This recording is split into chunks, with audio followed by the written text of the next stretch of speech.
La reina Sofía de España realmente se llama Sofía Schleswig-Holstein-Sonderburg-Glücksburg, nació el 2 de noviembre en 1938, Atenas. Pertenece a una de las casas reales más antiguas de Europa, emparentada con los zares de Rusia, los emperadores germanos y la reina Victoria de Gran Bretaña. Su tatarabuelo fue el rey Cristian IX de Dinamarca, de la casa de Schleswig-Holstein-Sonderburg-Glücksburg por tener su origen en Glücksburg, una ciudad del norte de Alemania. Es la dinastía reinante en Dinamarca y Noruega. Se casó con la reina Luisa, princesa de Hesse-Kassel. Hesse-Kassel fue un antiguo estado independiente en lo que actualmente es Alemania. La casa Hesse-Kassel hizo su fortuna alquilando sus soldados hessianos como mercenarios para luchar en países extranjeros. Los soldados hessianos eran considerados como los mejores mercenarios. El tesoro de Hesse-Kassel llegó a ser una de las más grandes fortunas. Algunos dicen que era la más grande de todas. Mayer Amschel Rothschild, 1743 a 1812, fue el agente financiero de la casa de Hesse-Kassel. El rey Cristian IX y la reina Luisa serían conocidos entre la realeza como los abuelos de Europa, ya que entre sus hijos estaban el futuro rey Federico VIII de Dinamarca, la reina Alejandra de Inglaterra, la zarina María Feodorovna de Rusia, esposa de Alejandro III, además del rey de Grecia, Jorge.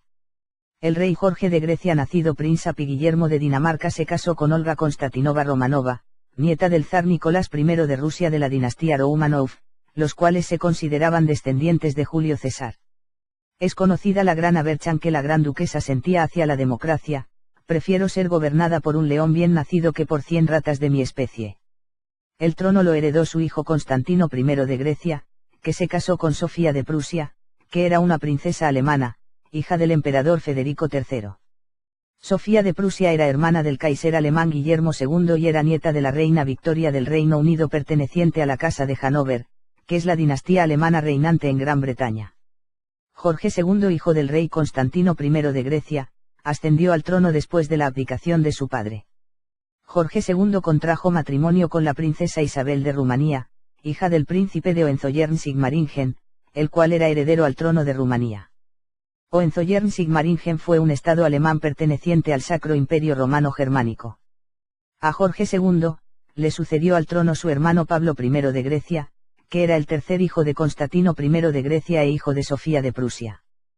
Pablo I de Grecia fue muy criticado por inmiscuirse en cuestiones políticas. Contrajo matrimonio con la princesa Federica de Hannover, duquesa de Brunswick-Luneburgo y Luneburgo, que fue un estado dentro del Sacro Imperio Romano Germánico. Pablo I de Grecia tuvo 3 hijos, Constantino, Sofía e Irene. Sofía de Grecia, por la que no corre ni una sola gota de sangre griega por sus venas, residió durante su infancia en Egipto y en Sudáfrica en los tiempos del apartheid. Sofía fue obligada junto a su familia al exilio durante la Segunda Guerra Mundial, aunque muchos de sus familiares eran nazis. Sofía cursó estudios en el internado elitista alemán de Siloú Salem. Se hizo novia de Juan Carlos de Bourbon después de quedar desconsolada al ser rechazada por Harald de Noruega, heredero al trono de Noruega. Juan Carlos fue a ver a don Juan y le dijo: vengo para darte una noticia, papá, ¿sabías que en las Olimpiadas de Italia me he hecho novio de Sofía de Grecia? Su padre se levantó y lo abrazó. Estaba contento, muy contento. La satisfacción del conde de Barcelona venía porque enseguida adivinó que a Franco la noticia le sentaría como una patada en el hígado. Precisamente un año antes el caudillo había rechazado taxativamente a las hijas de los reyes de Grecia como candidatas a ser esposas del príncipe Juan Carlos, por el hecho de que eran de religión ortodoxa y su padre era un masón. La reina Sofía se apellida Schleswig-Holstein-Sonderburg-Glücksburg. Pero el mismo Ministerio danés de Justicia emitió un comunicado en el que declaraba que no se podía usar aquel nombre. Así pues, el calificativo y Grecia fue el equivalente del calificativo de Dios en España para algunos casos. El 14 de mayo de 1962 se casaron en Atenas, Juan Carlos y Sofía de Grecia, príncipes de Asturias, título que les identificaba como sucesores de un supuesto rey, don Juan, conde de Barcelona. Finalmente Franco no asistió a la boda, pero envió al embajador de Grecia, Juan Ignacio Luca de Tena, y en representación suya, al ministro de Marina, el almirante Abarzuza, al frente del barco insignia de la escuadra española. El crucero Canarias también recibió autorización para asistir a la boda Alfonso Armada, que se había convertido en un servidor inseparable del príncipe Juan Carlos. Las relaciones con Franco se habían deteriorado mucho desde la boda, que había sido a medias entre el rito ortodoxo y el rito católico, cosa que no podía ser bien vista por alguien a quien le gustaba pasearse bajo palio a la más mínima ocasión, Franco. Lentamente las relaciones entre Franco y Juan Carlos fueron recuperando el buen tono, en gran medida a los esfuerzos de Sofía, que sabía muy bien por qué estaba en España e hizo todo lo posible para irse ganando al dictador. El príncipe reclamó a Alfonso Armada para el cargo de secretario. Armada llegó con el tiempo a ser uno de los mejores amigos de Sofía, con quien la afinidad ideológica y de carácter se manifestó desde el comienzo. Juan Carlos de Borbón y Borbón juró en una ceremonia solemne, como sucesor de rey del generalísimo Franco, los principios del movimiento nacional y las leyes fundamentales. Por la noche en aquella fecha ya legendaria, los recién casados príncipes de España cenaron en la zarzuela con sus colaboradores más próximos. Había una alegría generalizada, se respiraba este ambiente cuando en un momento de euforia, sin poder reprimirse, Sofía alzó la copa dirigiéndose a Armada y dijo: «Hoy tomamos el mejor vino y yo brindo por usted, Alfonso». Franco murió en algún momento durante la noche del 20 de noviembre de 1975. Al día siguiente, Arias Navarro leyó lloroso por televisión la despedida que había dejado preparada el generalísimo, su testamento político, pidiendo al pueblo español que diesen su total apoyo y afecto al nuevo rey de España. En la zarzuela se reunieron Juan Carlos y Torcuato con Sofía, Mondéjar y Armada. Lo que preocupaba más era preparar el discurso de coronación, que se celebraría 2 días después, rodeado por un fuerte movimiento de oposición desde la izquierda española, con un lema que decía: «Muera el rey fascista». Se estableció la monarquía parlamentaria, artículo 1 de la Constitución, y lo garantizaban las Fuerzas Armadas, artículo 8, cuyo mando supremo corresponde al rey, artículo 62, la persona del rey es inviolable y no está sujeta a responsabilidad, artículo 56. La impunidad del rey va más allá de la impunidad penal, supone que no se le investigue, que ni siquiera se hable de sus actividades irregulares o que presuntamente están fuera de la ley, que no tenga que sentarse en procesos judiciales ni siquiera de testigo. Algo inverosímil, caduco y rancio en estos tiempos. Si la voluntad popular se expresara en contra de esto, entonces los 3 ejércitos, con el rey al frente, se encargarían de decidir con las armas y la Constitución en la mano cuál es el origen legal. La desigualdad monárquica no es más que una versión moderna de la filosofía del poder. La Constitución reconoce en primer lugar los privilegios reales, y después habla de la igualdad de todo el mundo ante la ley. No tiene ni pies ni cabeza desde el punto de vista lógico. A lo largo de la historia los reyes han tenido el monopolio de las riquezas y las guerras, y los pueblos se han visto obligados por la pobreza a realizar levantamientos y revoluciones. El protocolo español se gestó en tiempos de Carlos I, inspirado en el uso del ducado de Borgoña. Entre los objetivos de este protocolo estaba la creación de una atmósfera casi divina en torno a los soberanos, que obligara a los súbditos a creer en el mito del monarca, cosa que encajaba perfectamente con el derecho divino de los reyes: todo poder viene de Dios y Dios lo deposita directamente en la persona regia. Actualmente, las normas de protocolo que todavía siguen vigentes obedecen todas, directa o indirectamente, a un mismo fundamento, esto es, a la desigualdad de los hombres.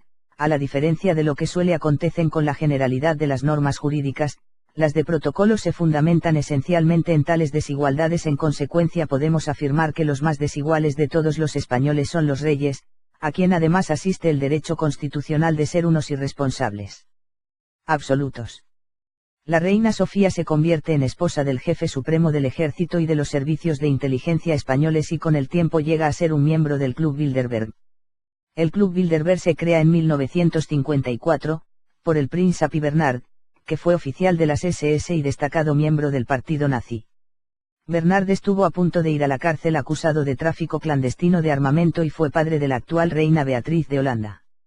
Bernard reunió en el Hotel de Bilderberg, en Holanda, a la flor y nata de la aristocracia, de la política, de la empresa, de los medios de comunicación y de las finanzas mundiales, para, entre todos, consensuar en lo posible la política occidental a nivel internacional. Desde entonces, con unos miembros fijos y otros coyunturales de quita y pon, el llamado Club Bilderberg se reúne una vez al año en algún lugar del planeta para decidir la estrategia del orden mundial que mejor responda a sus intereses de clase. Entre las clases ellos son, de hecho, los que gobiernan realmente el mundo.